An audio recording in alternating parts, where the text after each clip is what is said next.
வணக்கம் நண்பர்களே, நான் சிறுமிரியிலிருந்து உங்கள் விஜயா பேசுகிறேன். இன்னைக்கு ஸ்ப்ரவுட்டிங் பற்றி கொஞ்சம் பேசலாம். இட் இஸ் நத்திங் பட் முளை கட்டுதல். இதை நம்ம வீட்லேயே ஈஸியாக பண்ணலாங்க.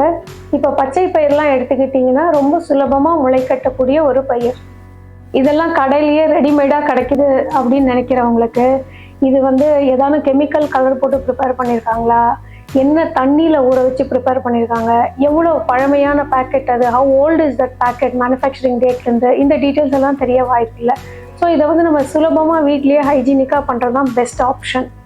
பொதுவாக ஒரு பருப்பை எடுத்து 8 மணி நேரம் நம்ம தண்ணியில் ஊற வச்சுட்டு, அப்படி ஊறினதை ஒரு காட்டன் கிளாத், சுத்தமான காட்டன் கிளாத்தில் கட்டி ஒரு வெதுவெதுப்பான இடத்துல 8 to 12 hours நம்ம டிஸ்டர்ப் பண்ணாமல் வச்சுட்டாலே அருமையாக முளை கட்டிடுங்க.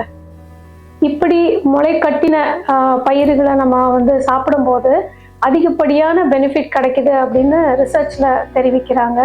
ஸோ நம்ம இப்போ பச்சை பயிறு, கொண்டை கடலை, சோயா, நம்மளோட கொள்ளு, இதெல்லாம் நம்ம ஈஸியாக முளை கட்டலாங்க. பருப்பு தான் பண்ண முடியுமா, தானியத்தை பண்ண முடியாதா அப்படின்னால கண்டிப்பாக நம்ம ராகி, கம்பு இதெல்லாம் பண்ணலாம். கோதுமை பண்ணலாங்க. அவ்வளோ என்ன, நம்ம வெந்தயத்தை கூட ஈஸியாக முளை கட்டலாங்க. இது டயபெட்டிக்ஸ் இருக்கிறவங்களுக்கு ரொம்ப அருமையான ஃபுட்டு. ஸோ கண்டிப்பாக நீங்கள்லாம் ஒரு தடவையானும் இந்த முளை கட்டுதலை வீட்லேயே ட்ரை பண்ணுவீங்கன்னு நினைக்கிறேன். நாங்கள் நம்ம ஃபேக்ட்ரியில் சிறுமிரி ஸ்ப்ரவுட்டட் ஹெல்த் மிக்ஸுக்கு உபயோகிக்கக்கூடிய தானியங்கள் மற்றும் பருப்புகளை எல்லாம் 8 மணி நேரம் ஊற வைக்கிறோம்.